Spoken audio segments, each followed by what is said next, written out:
Okay, welcome back to another episode of Pivot Well by Sarah. I'm Sarah, and you'll notice the setup's a little bit different. We have Beth back today. So, thanks for coming back, Beth. Absolutely. Let's do it. Yep. She is loving that I'm introducing her to the world as Beth. Yep. That's my new favorite thing since I have worked so hard at introducing myself as Bethany for like 20 years. It's better than Bep. Yes. That's not even the worst one. So don't do it. Not on camera. Not live. Not here, not like this. Not like this. So yeah, I really enjoyed our last episode. Making it was fun. I feel like I had feedback from some of our friends and family that I seemed more like myself. I think that's fair to say. It's hard to talk to a camera and be yourself without someone there. I don't know, it's weird.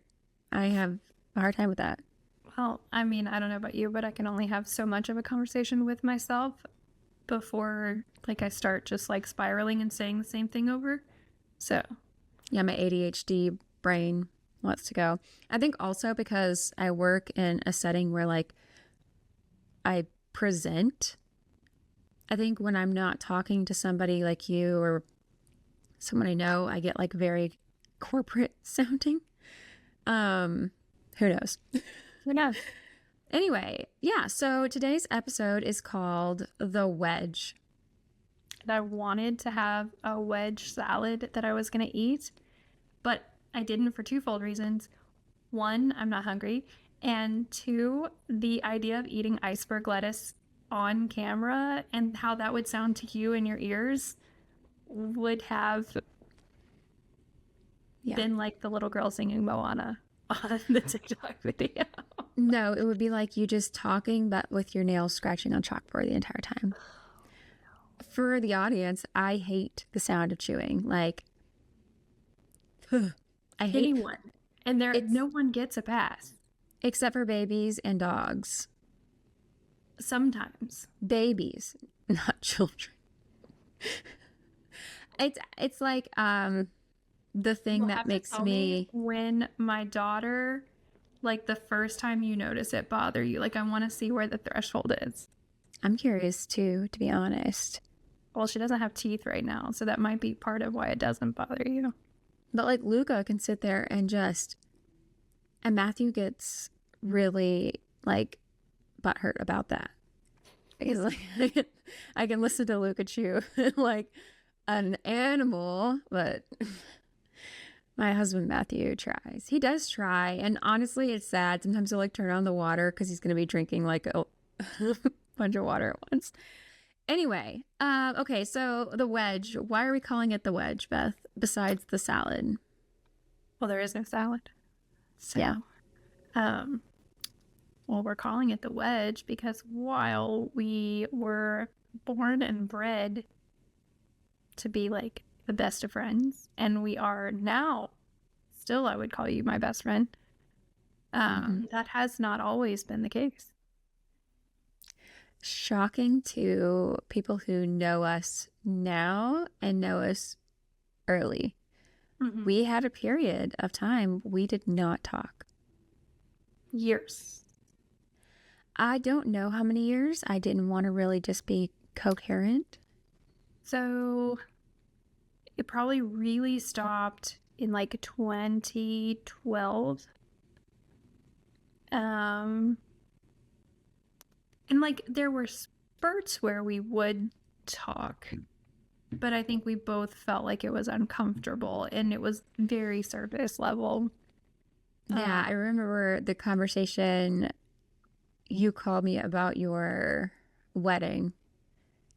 I mean, and that was 2018, I mean, I got married in 2019, so. Was it depending on when? Yeah, it was 2019.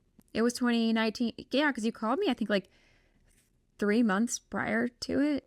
I mean, I got engaged in like December and got 5 months prior. Yeah. Well, okay. Actually, yeah, I feel like we were just talking. I don't know how. So there were some times that we would surface level talk when I worked third shift and you worked third shift, and we would talk on the phone some. You were two completely different people when you were working versus when you were at home. I mean, probably. I enjoyed I mean, at home, obviously, I know why you were a different person. She lived at home for that period with, you know, our stepmother, she who cannot be named. We really should just give her like a pseudonym. Like Voldemort. No, I think that gets used too often. Besides, she'd be more like Professor Umbridge. Yes. Yeah, that fitting. Probably a copyright on that, so. Yeah, we'll think on that. Anyway, you were living there. So, was it around the time I moved to Florida? You moved back home? Mm-hmm. Prior to... So, I moved... Is it time to back it up? Yeah. Let's take it back. Let's take it back. Let's try to do a timeline. How far back do you want to go? It was 1994. On a cold January 3rd. I think we can hit the big milestones of it. You know. You being born is my first coherent memory. Not you being born. I wasn't there for that. Meeting you, being at the hospital with you is actually my first coherent memory that I can draw back to. It's me. I remember our great-grandmother taking me to the hospital to meet you. So, Grandma Nellie. Grandma Nellie. I don't.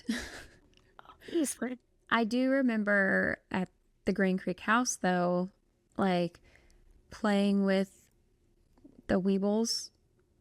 The Weeble people? Yeah. Weeble Wobbles. Yeah, we had the garage. It was like a garage. They had their little cars, and we like to like make the car go down the... In that, I want to say it was a room. Pantry? We had a room. We had a bedroom. Yeah, it was right by the kitchen. It was small, but and there was a little closet area that the toys were in. That's we had the same kind of tote for our toys that we took baths in. I don't remember the tote. So the house only had a stall shower. And you would not take a shower for years. Do you remember you learning to take a shower to go to camp? Can I tell you that I remembered the feeling of the sink drain on my butt? Not like on my butt cheek, pinched me. That's like, I remember that. I have a picture of me taking a bath in the sink. Yeah. I don't remember having to learn to take a shower. I do, but I know what you're talking about. Why was I afraid? You did not like water hitting your face. And the whole purpose of a shower. The texture thing. Water hitting your face. Circling back to the chewing sound. There were signs. So we did have we shared a room. We had time shared a toilet. We did occasionally do that too. We were like twins, and if there was one bathroom and there was one time, we both thought we should just use the bathroom on the same toilet. And did. Not thought. We did. Back to back, we faced each other. Only made them brothers. That poem would make more sense. Anyway, that's TMI. We weren't going to go in that depth. Milestone. We were like twins. We were very close. I think I had a trauma bond with you because, like, through the change of everything, we went together everywhere. So even when we went to our birth mom's house, when we went to our Grandma Nellie's house, when we went, because we would do that sometimes. Like we would go grandparents' houses. Like you were always there. We always went together. Mm-hmm. I think the first time we did not do that would have been after our dad met our stepmom. I think would have been the first time we ever didn't go at the same time. Mm-hmm. Yeah. Or maybe right before, but it would have been very, very close. I remember being uncomfortable even going to like Miranda's house. Or I would get really mad if you would go to Caleb's house. And like anybody's house that I wasn't invited to, I was real big mad over that.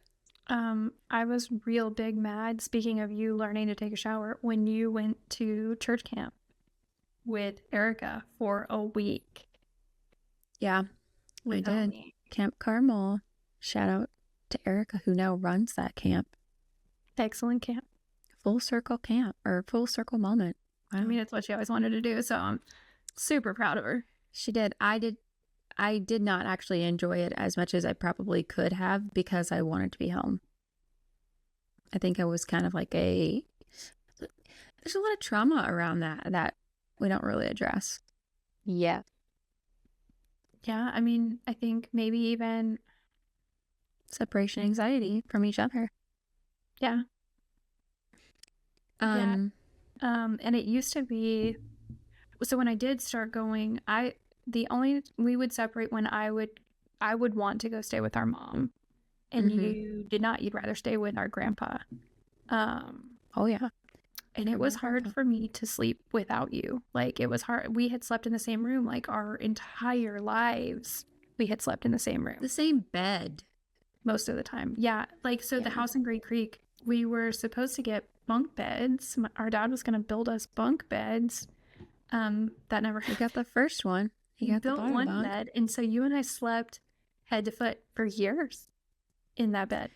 I like have one memory. Well, I have a couple of memories of being in there at night, and I would be scared. So I would like just put my foot over to touch you to know you were there. So I have one super vivid memory of you having a nightmare. I could even tell you what the nightmare was about. You were running through a field and pirates were chasing you, and they were setting the field on fire, and you were running, and you woke up, but it was weird because you kept having the dream. You had it more than once. And so I turned around to your side, and I told you, just pretend that the fire turns into butterflies. Do you know why? I don't know. I was terrified of the movie Hook. That's where I developed my fear of lizards, claustrophobia. When they put that guy in the box, this is going to have to go to my therapist because wow. So I told you the next time it happened, just say over and over, butterflies, butterflies, butterflies, butterflies. I remember that. And the dream turned into butterflies instead of fire, and you stopped having the nightmare. You were teaching me to like, where they can like control their dreams? Inception. Yeah. There's an actual saying for it. Like people do this. Anyway, the foot thing where I would reach over and touch you with my foot, I do that to Matthew. I do that to my husband too. Like, he's there. Anyway, we got the king bed. It was like harder to reach. I walked my feet across the bottom. Like sliding it. Imagine being them in the middle of the night. Oh man. Back on track. So yeah, we were inseparable and we were twins. Like, I felt like I was a 90s baby because I grew up in your era. I mean, we're not that far off. Like, it's not like a 10-year age difference between us. But back then, 2.5 years is a lot. Yeah. You know, if I'm 2.5, you're 5. Yeah. So yeah. Then we did have a period of time too where it was kind of difficult. We would go to our birth mom's house, and it was just, I don't know. I think it was just like looking as an adult, just the change of everything, going to different houses. Though, you know, like it was just something about, I think kids want stability and they want predictability. And Ashley's asked me like about if I have any things that I like early traumas, and I always say no because I have so many big ones that happen later. And I think that there's probably some things that I wouldn't say are necessarily traumas, but definitely things that I could work through from that period of time. So this is going to help actually. So then, yeah, when we met, it's funny, the wedge first started when we met our stepmom. Mm-hmm. Yeah, it started pretty early on. Yeah, because I didn't understand why I wouldn't call her mom. Well, and part of the wedge was you wouldn't call her mom, but you adapt. Oh, I did. I called her mom. You didn't want to, and I didn't know why seemed you like wouldn't. You adapted to it better than I did. Yeah, and it was harder for me. Well, yeah, I remember manipulation actually at that point where she was trying to get me to get you to say it, call her mom. Yeah. I don't know why that was such a big deal to her. That's red flag numero uno. Everything you could. I mean, I was 10 when they met. Everything you could think to throw at a 10-year-old, like it did get thrown in like the nicest way possible. It seemed like bribery. She like had the necklaces or bracelets, whatever that, having her mom like talk about how much it meant to her to be a mom. Did she? Yeah. And I don't know, now to be fair, I don't actually know if that was like an intentional manipulation. Oh yeah, I know. It's just a lot of things I guess I haven't thought about till this. This is interesting. I think we'll uncover a lot during this because we've never sat and gone through our life like this. We're not, for those of you listening, don't worry, we're not going to spend the entire time going through every detail. But it's important to see that from the very beginning, there was this divide. I did not get the big deal for Beth, like why you couldn't just say it. Because I was too young, and I didn't really. I didn't have. I was closer to our birth mom. You were bonded. Like when we talk about the first times we weren't staying together, it's because I wanted to go see her, and you were fine staying at our grandparents, and I wanted to be there with her. Yeah. And so to me, it was a big deal. Like it felt. Calling our stepmom mom, like it felt like a betrayal. Like I knew, and that's part of it is the people pleaser in me, right? Like I knew it would hurt her feelings. No, but it's interesting that you weren't afraid of hurting our stepmoms. Well, I didn't know her at that point. That's what you see at one point in your life. You weren't a people pleaser to everyone. Do you see that?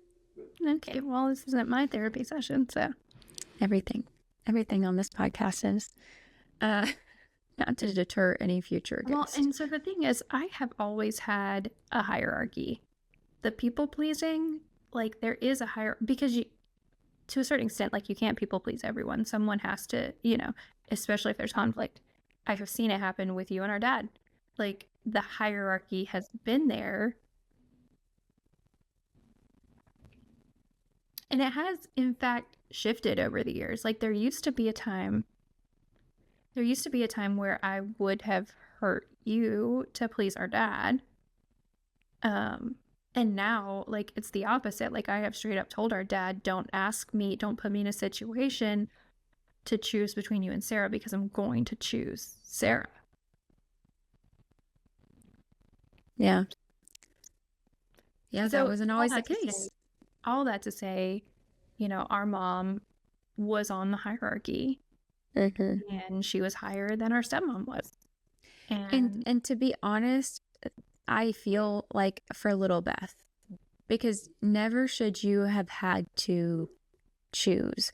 If you were bonded to her, I think that is a terrible, terrible thing that was done to you and to her. The custody battle that ended up happening was a no, A that was farce. bad. That was hard. And then like being told that they would know, like, you know, we got taken back into the room and asked who we wanted to live with, and they didn't make it seem like both was an option. They made it to me We at were least. coached. No, we were coached. Well, Yeah. we were, but also when I was I asked, mean, we were coached to say daddy. so we were, yeah, but I was old. I mean, I was 12 or 13 when that happened. Like I was old enough to know, like they weren't in the Were room. you? Yeah. Yeah. Wow. So I mean, I was old enough to know when we went back there with the judge, but what I did know was that no matter what I said, no matter who in it, they were going to find out. And that was the first time, because they had both for so long been at the same level on my hierarchy. That was the first time that it was like, you know, there's no option but to hurt someone here. And yeah. Yeah. Jeez. I don't remember a ton about the custody battle. I very much was given one side. I never bonded as much with her birth mom because when I was born, obviously, she started to have a lot more of her symptoms show up. And for the audience, I mean, I probably will have her on one day so we can have a conversation. We have, mended that relationship, but her mental health issues were coming up more. And so I feel that I bonded with my grandparents because I don't know what age, and this will be the great debate of when she left, when she came back, but there was a period when she left. And I said in my head, I don't need anyone. I kind of developed that independence then. I just didn't have that relationship. Well, and there was also, looking back on it as an adult, it seems like there was a manipulation of them on your part, because throughout the whole custody battle, you got to go to your best friend's house like all the time. Anytime they had meetings with the lawyer, anytime they had anything coming up, you got to be at there. So you had play date after play date after play date. I don't remember. So you just, and basically it was so that you weren't around to hear the discussions. I think they kind of knew that you were more attached to our grandparents, and so like by the domino effect, like I think that they just kind of knew that you were gonna choose our dad because the attachment to our grandparents, and it was very much laid out to you like that's the path. You don't get both. So for you, it was like a no-brainer. It wasn't even really choosing between our parents. It was which path keeps me the closest to what I'm familiar with and what I know. And that's what it was. It was never about them for you. And so I don't think you really put a lot of thought into it. Like it was a no-brainer for you. You had your friends, you had grandma and grandpa. And so I don't think it was this big of a deal to you because, why should it be? Yeah, why should it be? I mean, the protectors that I talk about with your IFS, it's interesting seeing yours, the comparison of who you were when you were young versus who you are now. You created a part of yourself to adapt to all of these things that came up, and I did too. And disassociation was my go-to from a young age. So we still had each other though with this. I think like I want to say at one point you did try to talk to me about it. I did, because I was afraid, and it was put to me that there was an option or a scenario where we didn't end up together. I remember something about how we didn't want to be separated. And I wonder if that was something that was put to you as well. Well, so I was told I got to choose and you got to choose, but if we didn't choose the same thing, we wouldn't be together. That's bringing up something.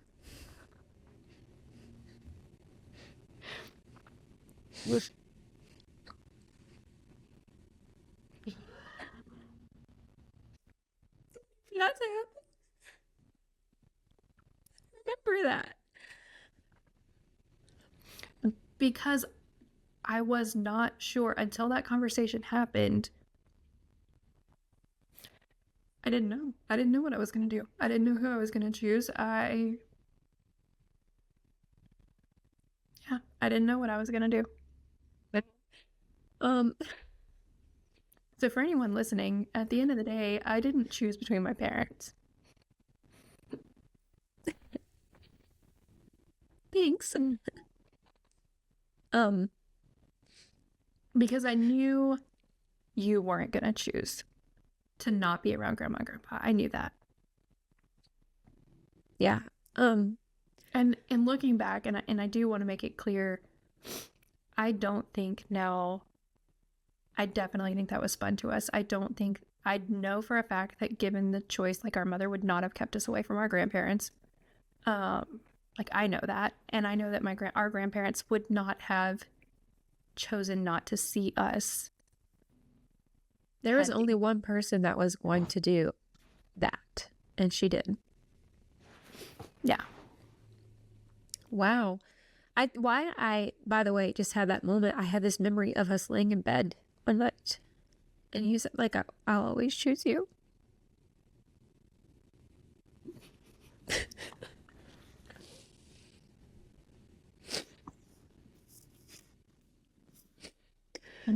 And I did not always, but I would now again. No, I don't think that you did. I think you always did. But like I said, we have these parts of us that we create that we have to survive, and you did what you needed to survive. And I say that to people all the time, like you did exactly what you needed to do. Ashley says that to me all the time. You did what you needed to do. And I think that's a powerful statement because we are so hard on ourselves for certain things that we may have done, decisions we may have made. It could have affected us, and we might look back and want to regret that. And I think that statement of you did what you needed to do to survive is so weighted in such a good way. Like, you're here, aren't you? I'm here. If shutting each other out to prioritize ourselves, putting our oxygen mask on first so then we can help each other needed to be done, then we did. Because there was a period where I had to intentionally cut you out. But it was always framed in my mind of I'm going to fix myself so I can go get her. Yeah. Yeah. So clearly the wedge started at a young age. And but we still stayed close. So I think for me, and it was a manipulation and it was tactful, but I think it truly started when you got sick. I think that was the first time it was weaponized. No, I think before that, well, on maybe a major scale, but minor scales, us, trying to get the other one in trouble so that we wouldn't get in trouble. Like if we were in the car with her and she would ask us about something, if we were to give information on one of our siblings to her, it was like we were rewarded for that. Yeah. It was an exciting day if you could give her dirt on a sibling, and so I had a lot of guilt for that for a long time, but it was like, again, we were doing what we needed to do to survive. You're trying to basically get your needs met in whatever way that looked like. And so I thought, like, looking back, that was something I hated, was how we were pit against each other, because I think had she never come into our lives, we would have been inseparable, like twins. That have a hard time, like on their wedding day, leaving each other. That would have probably been what we would have ended up, being. Which again, I think we did what we needed to do. Like, there are benefits of the way things played out for us. Like if you had not gone to Raleigh. Okay, so sorry. Go to the hospital scene, like your perspective of that. I think you being in the hospital was weaponized against me in a lot of ways. One, I wasn't allowed to go. I saw you once while you were at Mission, and you were on a ventilator. Like, you were not even awake when I went. And it was put to me that I needed to go see you because you might not be alive. I was on my way to camp for the first time to work at camp. And it was put to me that I needed to go see you because you might not be alive when I got back. Were you not already at camp and came back for that? No. So I was at camp meeting. So I left from camp meeting. Oh, that's right. To go to camp. And I actually got my first speeding ticket on the way to see you at the hospital. I remember hearing about that. I didn't remember it because I was in a coma. But I remember all about that summer, hearing about that stupid speeding ticket. Stupid speeding ticket. You just got your license. No, I hadn't just gotten my license. Or you just got the car thing. No, none of those things. I had it for almost a year at that point. What it was they wouldn't, because I got the speeding ticket, they wouldn't let me take the car to camp, and then they had to drive me to camp. And just the perfect excuse to further control. I was told it wasn't an option to see you at the hospitals even when you got back. I was told you didn't want to come see me, and I was told I wasn't allowed to. Well, I was told you didn't want to come see me, you didn't want to come home from camp, and that you didn't even want to come see your dying sister, was what was like verbatim said to me. Which, even if that were true, why would you tell the girl dying that? You know what I mean? And I didn't believe it because at this point I had already known how she was. Yeah. But like, that's so manipulative, you know? Yeah, no, I was told, I was given the impression that I wasn't allowed to see you. You may have been told I didn't want to see you because she told everybody I didn't want to see people, and I did. No, I was never told you didn't want to see me. I was told I wasn't allowed to, or I was told that because and this just sounds crazy to even say now, but I was told that because you were so close to dying, I needed to stay home with the kids to maximize their ability to be there with you. Like, to maximize their time with you. Because that's who I wanted there with me at that point. It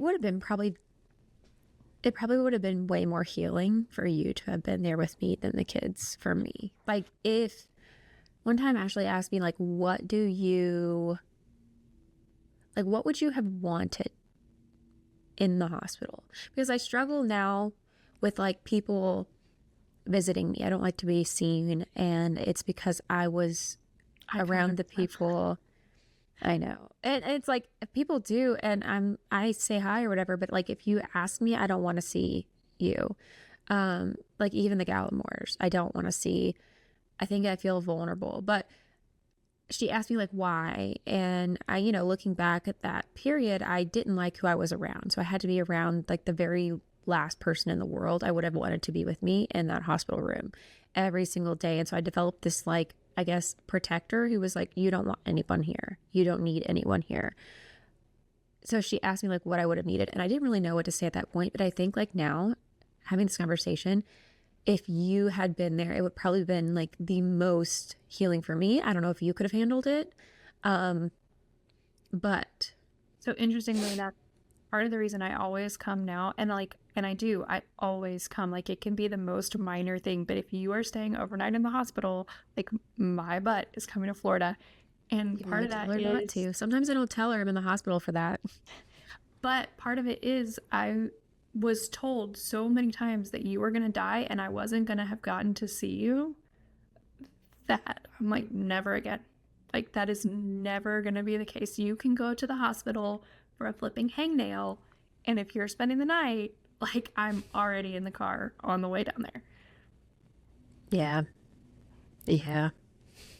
So Beth will text me and be like, why are you at the hospital? We do have each other's location on. Why are you like, I saw this TikTok of this guy. He's like wrapping his robe around him. He's like, me checking to make sure all my kids are in their rooms at night, looking at them, find my friends. if it is outside of business hours and you're not in Tampa. Why?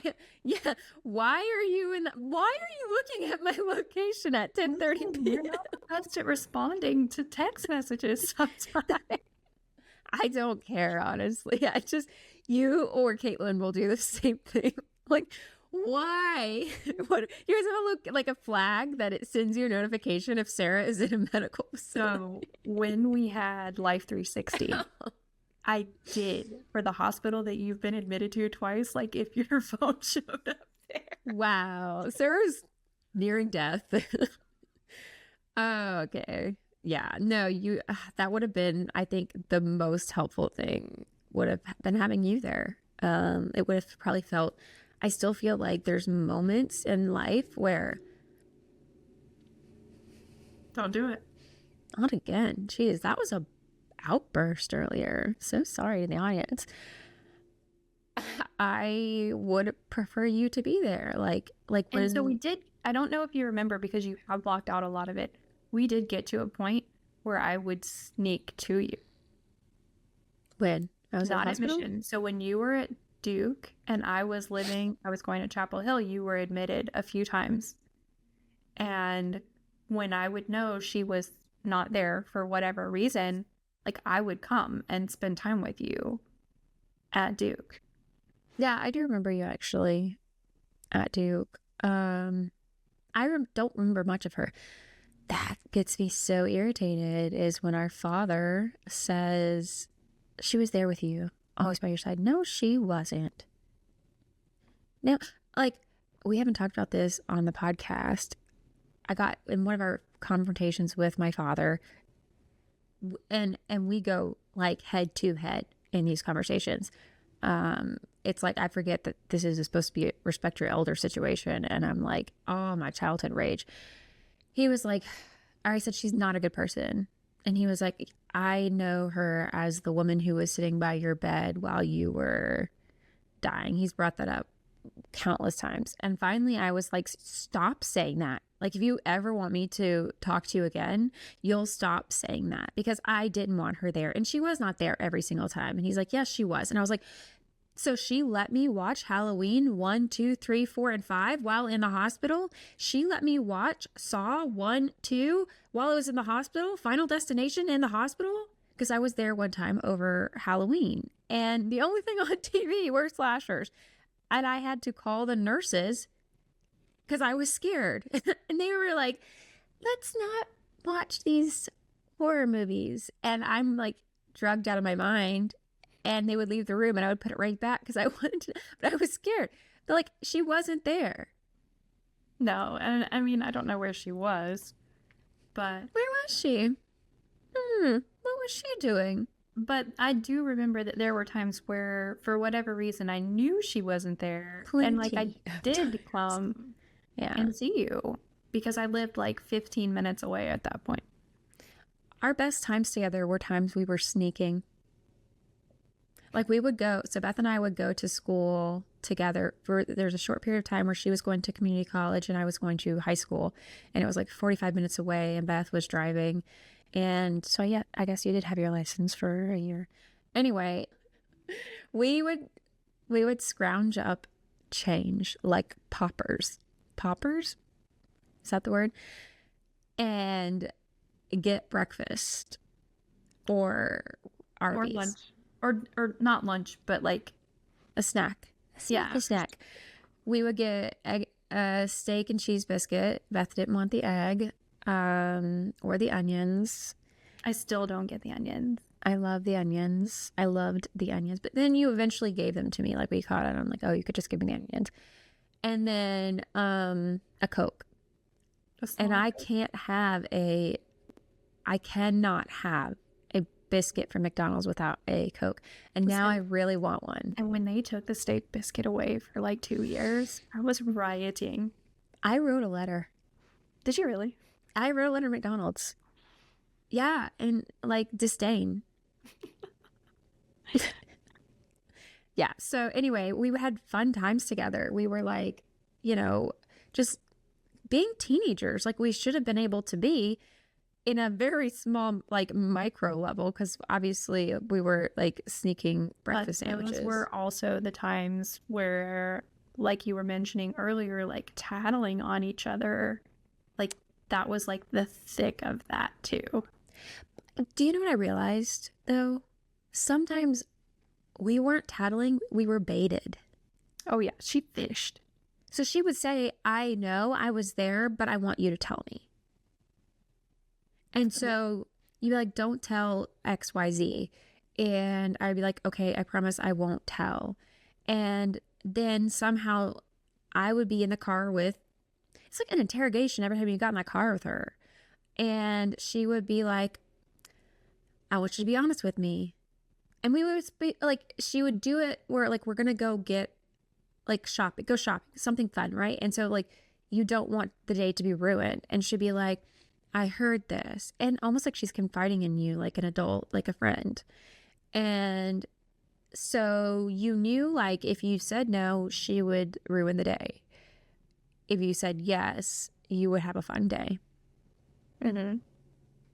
And so we would, the wedge. Yeah. Further divided. And then when you would say like, why did you say? I was like, she already knew. And then I would be like, she didn't know. Yes. And I saw an episode on Arrested Development where this is exactly what the mom was doing to Lucille was doing to Michael and Lindsay. And like, it was like, she did it again, that moment of like, and that's exactly what would happen. We'd be in the car, like, and then in the episode, they were like, okay, we can't let her get between us again. And so you would, like, that's exactly what we would be doing. Okay, we can't let her get between us again. And she did. Having fun. And it was weakening our relationship because, like, you start to question a lot. So that ended up being the catalyst, I guess, of when we did stop talking for a long time. Was one of those times. Yeah. Sit in my car or walk around campus. Like, I was going to campus. Bethany. I know. So all of that to say, the weight of that was pressing on me.